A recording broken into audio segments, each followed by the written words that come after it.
जो अपेक्षा जनता आप पर लगा के बैठी थी, क्या पूरा कर पाए आप? जनता बताती है कि बेटा ये करना है, जनता बताती है भाई ये करना है, जनता के जो हमारे प्रबुद्ध जन है वो बताते हैं इसको इस तरीके से पॉलिसी बनाइए। हम लोग मिलजुल कर भिलाई शहर का विकास कर रहे हैं। प्रेम प्रकाश पांडे जी ने यह भी कहा कि मेरे समय में मैंने इंग्लिश मीडियम स्कूल खोला, CBSE लेवल का, उसी का नाम बदल के आत्मानंद रख दिया। ये सवाल अगर आप जनता से पूछोगे ना तो ज़्यादा बेहतर होगा। कि IIT का हब हुआ करता था, लेकिन अब ये महादेव सट्टा ऐप का हब बन गया है। छत्तीसगढ़ ही तो एक सरकार है जिसने ऑनलाइन सट्टा पे कानून बनाया, विधानसभा में पारित किया, और उस कानून के तहत न जाने कितने लोगों के ऊपर कार्रवाई हो रही है। इस बार अगर देवेंद्र यादव जी जीत के आते हैं तो क्या विधायक देवेंद्र यादव से हम मंत्री देवेंद्र यादव को देखेंगे? ईडी ने पूछताछ की आपसे, उस समय लगा कि राजनीति छोड़ दीजिए जी, फालतू में आए हैं यहाँ पे? आप ईडी के भी मित्रों से पूछोगे तो वो भी यही बोलेंगे कि यार ये तो सो गया था, क्योंकि भाई जिसका ना कोई लेना ना देना तो वो क्यों डरे किसी चीज़ से।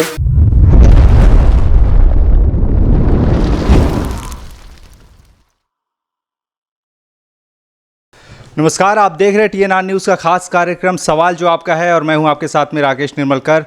चुनाव दहलीज पर है, वैसे में हम अलग अलग जगहों पर जा रहे हैं, प्रत्याशियों से मिला रहे हैं, साथ ही साथ उन विधायकों के कामकाज का भी हिसाब किताब ले रहे हैं जिनको जनता ने पद पर बिठाया है कुछ उम्मीद के साथ। और इसी क्रम में हम आए हैं भिलाई नगर में। भिलाई नगर से वर्तमान में भी विधायक हैं देवेंद्र यादव जी, आज वही हमारे साथ हैं। सर, बहुत बहुत स्वागत है आपका हमारे इस खास कार्यक्रम में। TNR न्यूज़ के मैं सभी साथियों का बहुत धन्यवाद करूंगा। निर्मलकर जी, आपका धन्यवाद करूंगा कि आप इतना अच्छा YouTube चैनल है आपका, जिसके माध्यम से आप सभी को सच और जो जनता को जानकारी होनी चाहिए उसको अलग अलग तरीके से दिखा रहे हैं। मैं आपको बहुत सारी शुभकामनाएं देता हूं। Thank you for appreciate sir. जी सर, पहले हमारे कार्यक्रम का पड़ाव रहता है, चरण रहता है। हम आपके जीवन के बारे में थोड़ा सा संक्षिप्त में अगर आप सारांश देना चाहें, फिर उसके बाद में आएंगे सर, प्लीज़। देखिए, ऐसा है कि मैं तो एक गैर राजनीतिक परिवार से आता हूँ। पिताजी गवर्नमेंट जॉब में थे। कक्षा 7वीं में था जब पिताजी इस जीवन में नहीं रहे। उसके बाद माँ और बड़े भाई ने पाला पोसा। छोटी सी उम्र थी, 25 साल की। मैं उसके पहले पायलट का कोर्स कर रहा था, वो छूटा। फिर इंजीनियरिंग कर रहा था, 25 साल की उम्र थी मेरी। और भिलाई की जनता ने मुझे अपना लिया, महापौर बन गया मैं 25 साल की उम्र में। देश का सबसे युवा महापौर बनने का मुझे अवसर मिला। इसके बाद 28 साल की उम्र में विधायक बन गया। कुल मिला के जो मैंने मेरे पुराने जीवन से समझा वो ये समझा कि आपको जो भी अवसर मिलते हैं ज़िंदगी में वो आप नहीं बनाते हैं, उसको बहुत सारे लोगों के विचार बनाते हैं। एक विचार आप बन के आते हो लोगों के बीच में, जिसके लिए बहुत सारे लोगों की मेहनत रहती है, बहुत सारे लोगों का परिश्रम रहता है। और जो आप किसी स्थान पर पहुंचते हैं और अगर आप उस स्थान से न्याय करते हो और उसके बाद भी कठिन संघर्ष करते हो और आपका जो विषय है उस पर समर्पण रखते हो, तो ईश्वर आपको आगे के रास्ते देता है। मुझे लगता है कि मेरा सफ़र तो काफ़ी कुदरती रहा, क्योंकि मैं कहाँ था और कहाँ से कहाँ तक का ये सफ़र मैंने तय किया। इसके पीछे अगर मैं कहूँ तो खुद ईश्वर का आशीर्वाद और लाखों साथियों का, भाइयों का, भिलाई के आम जनों का विश्वास मेरे साथ रहा, जिसके कारण मैं यहाँ पे हूँ।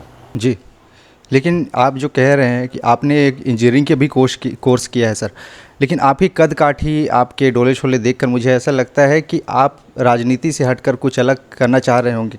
देखिए, ऐसा है, मैं तो सभी बहुत सारी चीज़ों को मैं इन्वॉल्व रहा हूँ। अगर आप मेरे लाइफ को देखोगे तो मैं समझ लीजिए पहले 12th के बाद पायलटिंग का कोर्स कर रहा था, उसको ड्रॉप करके मैं फिर इंजीनियरिंग कर रहा था। इंजीनियरिंग करते करते साथ मैंने मॉडलिंग भी की। इसके बाद मैं रोडीज़ में भी एप्लीकेंट था। तो मैंने काफ़ी एक्सप्लोर किया लाइफ उस यंग एज में। काफ़ी धक्के खाए, काफ़ी ठोकरें खाई। कई बार ऐसे मौके मिले कि स्टेशन पे भी सोने का आनंद लिया है। तो लाइफ को मैंने देखा है करीब से। मैं इसलिए खुश हूँ क्योंकि मेरी इस उम्र में जो अनुभव मुझे मिला है वो सबसे बेहतरीन है, और उसके लिए मैं ईश्वर का और भिलाई की जनता का आभार करता हूँ। इतने चुनौतियों के बाद भी आपकी मुस्कान कभी कम नहीं होती सर? चुनौती देखो, ज़िंदगी में कुछ होती नहीं है। चुनौती तो दृष्टिकोण है, आप किस तरीके से किस चीज़ को देखते हो वही। अगर आप किसी भी विषय को अगर आप देखोगे तो उसके बहुत सारे रास्ते रहते हैं उसको पाने के और सफलता उस पर सफल होने के लिए। कुल मिला के तो आपको समर्पण चाहिए। अब मेरे को नहीं लगता कि ज़िंदगी में कभी भी कोई कठिनाई होती है। कठिनाई जो होती है ना वो आपके मन में होती है। आपके मन में चलने वाले जो आपके सवाल हैं, उन सवालों को अगर आप सही जवाब देने में सक्षम हो, आप अपने अगर मन को समझा दे रहे हो, उसके बाद ज़िंदगी में कहाँ कोई कठिनाई है। कोई कठिनाई नहीं है। जब तक आप डाउट में हो तब तक आपकी लाइफ में कठिनाई है। एक बात और कहूँगा आपको निर्मलकर जी, देखो ये जो मन है ना, मन और ये वचन और इसके बाद कर्म, अगर ये तीनों आपके एक समान है, एक जैसे जो मन सोच रहा है वो आप बोल रहे हो और वही कर रहे हो, तो लाइफ में कुछ भी आपके लिए कठिनाई वाला नहीं होगा। सब में आनंद आएगा आपको। अब राजनीतिक सवाल पर आते हैं। 5 साल आपके भी पूरे होने वाले हैं, सरकार के भी पूरे होने वाले हैं। कैसे देखते हैं इस 5 साल को? कितना काम जो अपेक्षा जनता आप पर लगा के बैठी थी, क्या पूरा कर पाए आप? देखिए, ऐसा है कि जो अगर मैं कहूँ एक अपेक्षा एक जनप्रतिनिधि से, तो बहुत सारे सेगमेंट्स हैं उसके। काम का भी बहुत सारा सेगमेंट है। काम का मतलब इंफ्रास्ट्रक्चर डेवलपमेंट, काम का मतलब जो हमारे गरीब परिवार के लोग हैं उनको जो मूलभूत आवश्यकताएं सरकार से मिलती है उसकी व्यवस्था करना। काम का मतलब जो हमारे युवा हैं उनके लिए नए सृजन उनके लिए ढूंढना, जहाँ पे उनको अवसर मिले। हमारी महिलाओं को स्वरोजगार मिले, उनको स्वावलंबी बनाए। काम का मतलब खेल को बढ़ावा देना, संस्कृति को बढ़ावा देना, जो बुज़ुर्ग हैं उनके साथ उनकी जो उम्मीदें हैं उस पर भी खरा उतरना। और इसके साथ ही साथ पब्लिक को चाहिए कम्युनिकेशन। देखिए, हमारी पॉलिटिक्स या हमारे काम करने का तरीका बहुत साफ़ है। हम ये जानते हैं कि हमसे बुद्धिमान हमें बनाने वाले लोग हैं। 1,60,000 की जनता अगर एक मत होकर किसी विषय पे मतदान करती है तो उसकी बात सुननी आवश्यक है, उसकी बात को समझना आवश्यक है। हमने हमारे पिछले 5 साल में अगर कोई एक काम किया है सबसे महत्वपूर्ण, तो वो ये किया है जो हमारे क्षेत्र में विधायक और जनता के बीच में एक दूरी थी, गैप था, उसको ख़त्म किया। हमारी प्रबुद्ध जनता है भिलाई की, उससे हमारा संपर्क है, हम लगातार मिलते जुलते रहते हैं। जनता बताती है कि बेटा ये करना है, जनता बताती है भाई ये करना है। जनता के जो हमारे प्रबुद्ध जन है वो बताते हैं इसको इस तरीके से पॉलिसी बनाइए। हम लोग मिलजुल कर भिलाई शहर का विकास कर रहे हैं, जिसमें स्पोर्ट्स भी आता है, जिसमें एजुकेशन भी आता है, जिसमें स्वरोजगार भी आता है, जिसमें युवाओं के लिए भी रोज़गार आता है, जिसमें इंफ्रास्ट्रक्चर डेवलपमेंट भी आता है, जिसमें समाजों का डेवलपमेंट भी आता है, जिसमें हम कहें गार्डन, लाइट और बहुत सारी ऐसी चीज़ें हैं। मूलभूत अधिकारों की बात भी आती है। बहुत सारी ऐसी चीज़ें हैं जिसको हमने किया है। और मैं कहता हूं कि ये कोई ऐसा नहीं है कि ये बेंचमार्क हो गया है। मैं कहूँगा कि ये स्टार्ट है। आने वाले समय में अपग्रेडेशन नीड करता है। लोग क्या चाहते हैं? अपग्रेड होना, लगातार चीज़ें बढ़ती जाए। तो हमने एक प्रक्रिया बनाई जहाँ पर डेवलपमेंट एक लेवल पे आके रुक गया था।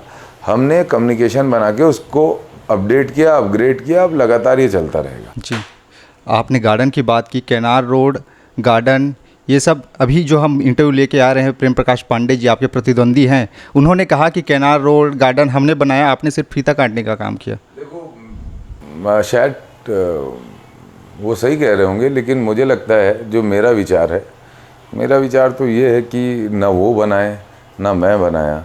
बनाती तो जनता है और जनता के पैसे से बनता है सब कुछ। जनता ही सरकारें बनाती, जनता ही विधायक बनाती है, जनता ही मंत्री बनाती।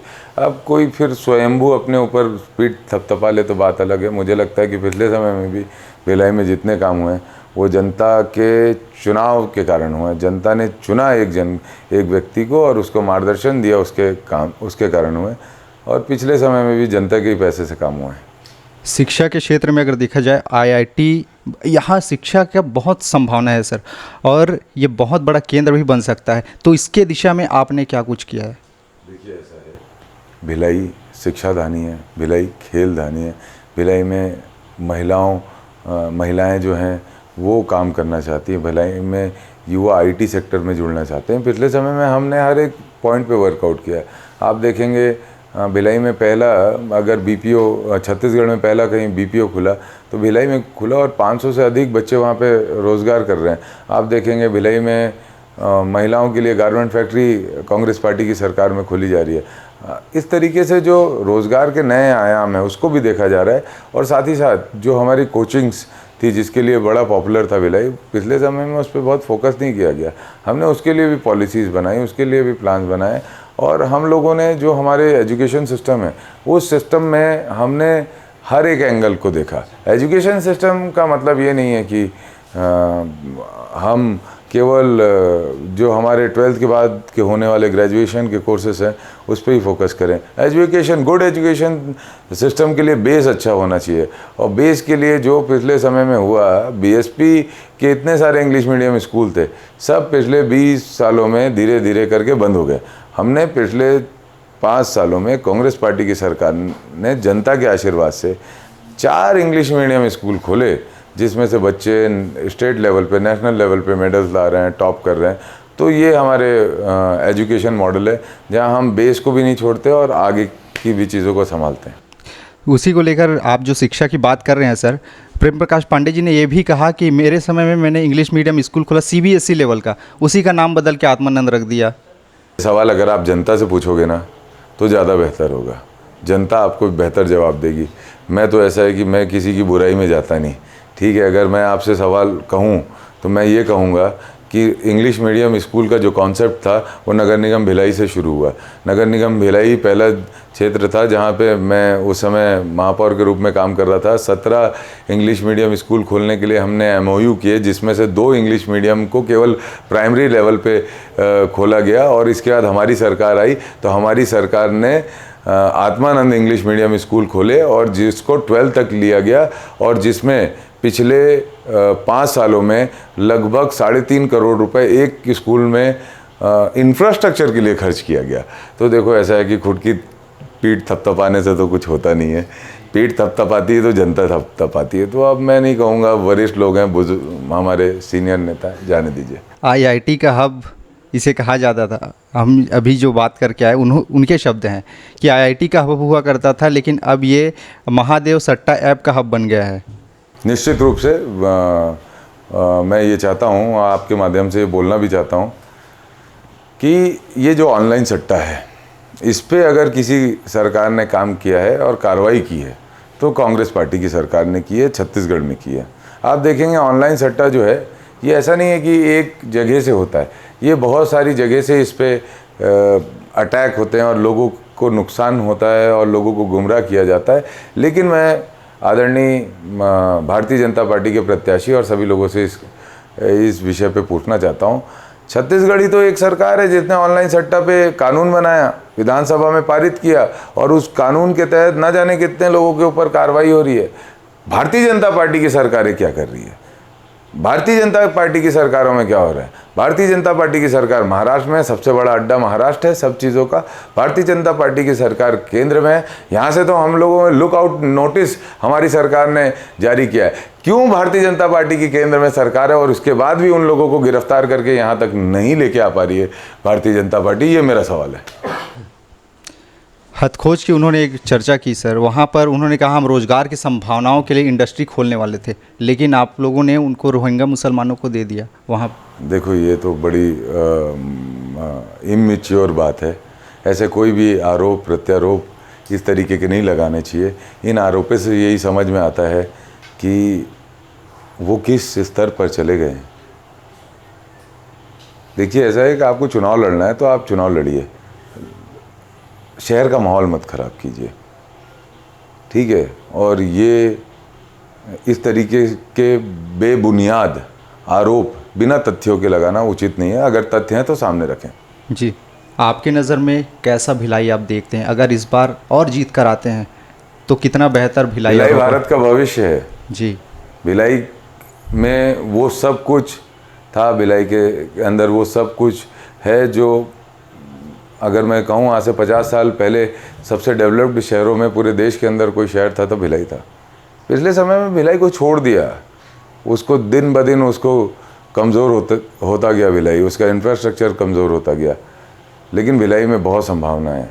आने वाले समय में भिलाई पूरे भारत का सबसे सर्वोच्च शहर बनेगा और वो सर्वोच्च शहर ऐसा रहेगा जहाँ महिलाओं के पास स्वरोजगार होगा, जहाँ युवाओं के पास काम करने के नए आयाम होंगे, जहाँ हर एक लेवल का इंफ्रास्ट्रक्चर होगा, जहाँ पर कोचिंग्स होगी, जहाँ पर स्पोर्ट्स को लेकर खासा फोकस होगा, स्पोर्ट्स को लेकर बच्चों को बढ़ावा दिया जाएगा, जहाँ पर कम्युनिटी के नाम पे हर जाति धर्म वर्ग के लोग एक दूसरे से प्यार मोहब्बत से रह पाएंगे। ऐसा शहर हम लोग मिलकर भिलाई को बनाएंगे और भिलाई आने वाले समय में भारत का भविष्य होगा और पूरा भारत भिलाई को देखेगा।